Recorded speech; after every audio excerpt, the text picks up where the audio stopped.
प्यारे बच्चों, नमस्कार। आज हम इंग्लिश के कुछ वर्ड मीनिंग्स को सीखेंगे, उनका प्रयोग करना सीखेंगे। ये पता करेंगे कि वो वर्ब के शब्द हैं या नाउन है या एडजेक्टिव हैं। तो चलिए शुरू करते हैं। पहला शब्द है स्पॉट, SPOT, स्पॉट। स्पॉट का मतलब होता है किसी चीज़ को ढूंढना या पाना। फाइंड या गेट, ये इसके सिनोनिम्स है और हिंदी में इसका अर्थ है पाना। हिंदी में इसका अर्थ है पाना। एग्जाम्पल देखिए इसका। आई spotted it in A junk shop. मैंने इसे ढूंढा या मैंने इसे पाया। यहाँ पे वर्ब की दूसरी फॉर्म है, ये वर्ब है। तो आई स्पॉटेड, मैंने इसे ढूंढा। इट, इसे। इन ए जंक शॉप, जंक शॉप होता है कबाड़ की दुकान। जंक शॉप क्या होता है? कबाड़ की दुकान। तो दूसरा शब्द देखिए ओक। ओक एक पेड़ होता है पहाड़ी जगह पे। इस तरह का पेड़ होता है, ये देखिए जो आपको पेड़ दिखाई दे रहा है, ऐसी इसकी पत्तियां होती हैं। पहले हरे रंग की होती हैं, बाद में सुनहरी भूरी लाल लाल रंग की हो जाती हैं। हिंदी में इसे देवदार कहते हैं। क्या कहते हैं? देवदार। ये एक पेड़ का नाम है, ओक। अगला है हमारा वर्ड एक्सपेंसिव। एक्सपेंसिव का मतलब होता है महंगा। एक्सपेंसिव क्या होता है? महंगा। कॉस्टली भी कह सकते हो आप इसे। इंग्लिश में कॉस्टली इसका सिनोनिम्स हैं और हिंदी में इसे हम महंगा कहेंगे। जैसे ये एक हमारे पास हार है राजा का। It is an expensive.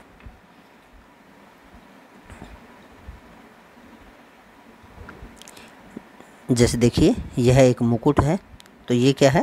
Expensive है, क्योंकि इसमें काफ़ी हीरे जड़े हुए हैं, सोना लगा हुआ है, मोती लगे हुए हैं और रत्न भी जड़े हुए हैं। तो इसका हम वाक्य अगर बनाना चाहेंगे तो क्या कहेंगे?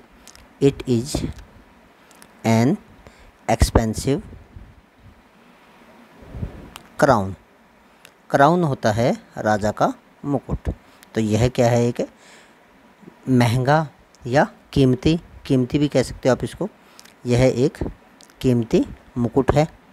अगला देखते हैं, चलिए। कंडीशन। कंडीशन एक नाउन है, स्थिति है। इसको सिनोनिम्स आएगा सिचुएशन। हिंदी में इसे कहेंगे स्थिति। हिंदी में इसे क्या कहेंगे? स्थिति। Table is in good condition. जो मेज़ है वो क्या है? एक अच्छी स्थिति में है। तो यहाँ पे कंडीशन क्या है? स्थिति है, नाउन है। अगला हमारा वर्ड है इकट्ठा है, सेवरल पीसीज। ये एक नाउन है। सेवरल का मतलब होता है बहुत सारे, पीसीज होते हैं टुकड़े, तो बहुत सारे टुकड़े। He cut the tree in several pieces. उसने पेड़ को काटा कई टुकड़ों में। तो ये जैसे टुकड़े कर रखे हैं 1 2 3, इस तरह के जो टुकड़े होते हैं उन्हें हम कहते हैं सेवरल पीसीज। अगला वर्ड है स्कॉर्च मार्क। स्कॉर्च होता है जलने के निशान। मार्क्स होते हैं निशान और स्कॉर्च होता है जलने के निशान। जैसे ये एक निशान बना हुआ है लकड़ी के ऊपर, इसे कहेंगे scorch mark. There were scorch mark on the table. मेज के ऊपर जलने के निशान थे। वर का मतलब होता है थे। ये स्कॉर्च मार्क्स, एस और लगेगा इसमें, क्या लगेगा? एस और लगेगा। Scorch marks on the table, क्योंकि बहुत सारे निशान थे ना, तो वरह था। आगे देखिए, अगला हमारा वर्ड है रीस्टोर। री का मतलब होता है दोबारा। री का मतलब क्या होता है? दोबारा। तो स्टोर का मतलब होता है ठीक करना। तो दोबारा से किसी को ठीक करना, री जहाँ पे लगेगा उसका मतलब होगा दोबारा। रिपेयर, दोबारा से जोड़ना या दोबारा से ठीक करना। एग्जाम्पल, आई थॉट, मैं सोचता था। आई कुड, मैं कर सकता हूँ। रीस्टोर इट, इसे दोबारा से ठीक। अगला हमारा वर्ड मीनिंग है ड्रावर। ड्रावर का मतलब होता है दराज। जैसे ये मेज़ है, इस मेज़ के अंदर जैसे ये वाली जो 3 हैं दराजे दे रखे हैं। There are 4 drawers in table. मेज़ में 4 दराज हैं। इसमें तो 3 ही है, लेकिन एक ही चौथी ऊपर भी है, तो ये 4 हो गई। तो ड्रावर्स का मतलब होता है दराज, जिसके अंदर हम सामान वगैरह रखते हैं। इस तरह से यूँ करके होती हैं ये ड्रावर्स मेज के अंदर। अगला हमारा शब्द है वेनीर। वेनीर होता है पलाई। वेनीर क्या होती है? पलाई कह सकते हो या आप इसे सनमाइका कह सकते हो। तो लकड़ी की जो मेज वगैरह होती हैं, लकड़ी के जो फर्नीचर होता है, उस फर्नीचर के ऊपर आप जब बना देते हैं तो उसकी सजावट के लिए, उसको सुंदर बनाने के लिए उसके ऊपर एक चिकनी सतह लगाई जाती है और उसे कहते हैं वेनीर। उसे क्या कहते हैं? वेनीर। अगला हमारा शब्द है डैमेज। डैमेज का मतलब होता है नुकसान। डैमेज का मतलब क्या होता है? नुकसान। हिंदी इसे हम लॉस भी कहते हैं। क्या कहते हैं? लॉस भी कह सकते हैं। Table was damaged by fire. जो मेज थी वो नुकसान हुआ था उसको, किससे? आग से। किससे नुकसान हुआ था? आग से। अगला हमारा शब्द है ब्रूट। ब्रूट का मतलब होता है कठोर। ब्रूट का मतलब क्या होता है? कठोर। आप इसको हार्ड भी कह सकते हैं। अगर सिनोनिम देखें इसका तो हार्ड का मतलब होता है सख्त या कठोर। अगला हमारा शब्द है अंडरनीथ। अंडरनीथ क्या है? ये एक एडवर्ब है। अंडरनीथ क्या होता है? एडवर्ब है एक, और इसका अर्थ होता है नीचे। इसका अर्थ क्या होता है? नीचे। और सिनोनिम्स में इसका बीनीथ आ जाता है। बीनीथ या अंडरनीथ एक ही बात होता है, और इसका अर्थ होता है किसी को छूते हुए नीचे होना। किसी को छूते हुए, जैसे कोई दो चीज़ें हैं, एक नीचे है एक ऊपर है, तो नीचे वाली को हम अंडरनीथ कहेंगे अगर वो उसके टच में है। जैसे अगर कोई बिल्ली है, जैसे ये एक मेज है, इस मेज के नीचे अगर कोई बिल्ली बैठी है तो ये इसको टच नहीं कर रही, तो इसलिए ये इसके अंडर है। ये क्या है? अंडर है। लेकिन अगर यही कोई चीज़ हो, जैसे a house with a good foundation underneath, एक मकान अच्छी फाउंडेशन के साथ, अच्छी नींव के साथ अंडरनीथ। जैसे कई बार हम मकान वगैरह खोदते हैं और नीचे से हमें एक दूसरा मकान मिल जाता है जो उसके साथ ही टच में होता है, उसी के ऊपर दूसरा मकान बना होता है, तो उसे फिर हम कहेंगे अंडरनीथ। अगला हमारा शब्द है ट्रेंच। ट्रेंचेज। ट्रेंचेज का मतलब होता है खाई।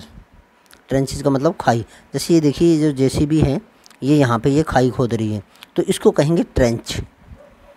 इसका सिनोनिम होता है मोट। डिग ए ट्रेंच। डिग का मतलब होता है खोदना। ए ट्रेंच, एक खाई, इन द ग्राउंड, ज़मीन में एक ट्रेंच खोद दो या ज़मीन में एक मोट खोद दो। तो अगला देखते हैं फ्रिट्ज। फ्रिट्ज क्या होता है? फ्रिट्ज एक नाम है जर्मन सोल्जर का। फ्रिट्ज क्या होता है? जर्मन जो सोल्जर होते हैं उनका नाम है। जो जर्मनी के सोल्जर होते हैं, जैसे इंग्लैंड है, ब्रिटिश है, उनका जो सोल्जर होता है उनका नाम टॉमी है। उनका नाम क्या है? टॉमी। TOMMY, Tommy. ठीक है। आगे है फोल्ड। फोल्ड का मतलब होता है मोड़ना। फोल्ड का मतलब क्या होता है? मोड़ना। जैसे ये कागज़ था, पहले सीधा था, इसके हमने दो बीच में से मोड़ दिया, इसको कहते हैं मोड़ना, फोल्ड। फोल्ड दिस पेपर, इस कागज़ को मोड़ो। अगला हमारा शब्द है एनवेलप। एनवेलप कहते हैं लिफाफे को। He folded the letter again and slipped it carefully back into its envelope। तो एनवेलप का मतलब क्या हुआ? लिफाफे का। He folded, उसने तह की, द लेटर, लेटर को, अगेन, दोबारा से, एंड स्लिप्ड, और उसे फिसला दिया या सरका दिया, इट केयरफुली, ध्यान से, बैक, वापस, इनटू इट्स एनवेलप, इसके लिफाफे में। जैसे ये अगर हम उसका पत्थर था तो उसने इसको इसमें मोड़ा, और ये जो इसका एनवेलप था, इस एनवेलप में उसने दोबारा इसको सरका दिया।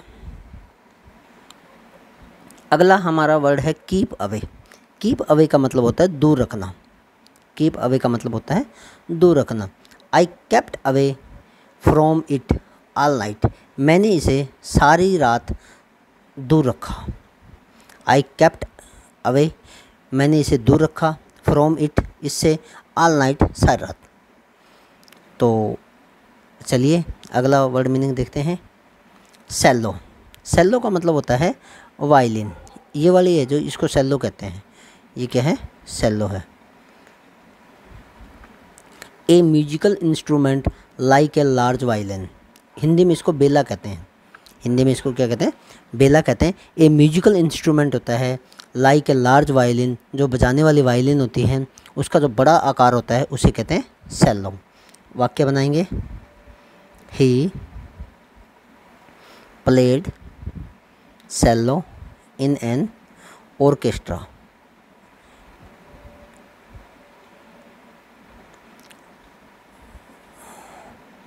ही प्लेड सेलो, वह सेलो बजाता था, इन एन ऑर्केस्ट्रा, एक ऑर्केस्ट्रा ग्रुप के अंदर। ऑर्केस्ट्रा कहते हैं ये जो नाच गाने वाले होते हैं ना, जो ग्रुप होते हैं उसको कहते हैं ऑर्केस्ट्रा। अगला हमारा शब्द है बीच। बीच का मतलब होता है लट्ठा। बीच का मतलब क्या होता है? लट्ठा, या जो एक लकड़ी का जो शहतीर होता है, शहतीर भी कह सकते हो आप इसको, शहतीर। इस तरह से जो होता है आपका यूं करके, अगर आपने देखा हो यूं करके, यूं जैसे लकड़ी होती है, ठीक है, इसके अंदर यहाँ पे ऐसे मतलब इसके ऊपर ऐसे ये इस तरह से जो होता है लकड़ी का लट्ठा होता है काटा हुआ, उसको कहते हैं बीच। आई आस्क्ड ए बॉय, मैंने एक लड़के से पूछा, वॉकिंग हिज डॉग, अपने कुत्ते के साथ जो चल रहा था, वेयर कहाँ पे है, कॉपर बीचेज वाज देयर, कि कॉपर बीचेज नाम से जो है जगह, ये एक जगह का नाम है वैसे कॉपर बीचेज, कि कॉपर बीचेज नामक जो जगह है वो यहाँ पे कहाँ है। तो आज बस इतना ही करेंगे। तो ये आपका चैनल है GS बाई ईश्वर सर, इसको लाइक करिए, सब्सक्राइब करिए, और इंग्लिश को आसानी से सीखने के लिए, ग्रामीण परिवेश के बच्चों के लिए हिंदी और इंग्लिश में आसानी से सीखने के लिए इस चैनल को लाइक कर दीजिए, सब्सक्राइब कर दीजिए, ताकि आपको भविष्य में भी ऐसे अच्छे और फ़ायदेमंद वीडियो मिलते रहें और आपका जो ज्ञानवर्धन है वो होता रहे और आपको जीवन में कुछ सीखने को मिले। धन्यवाद।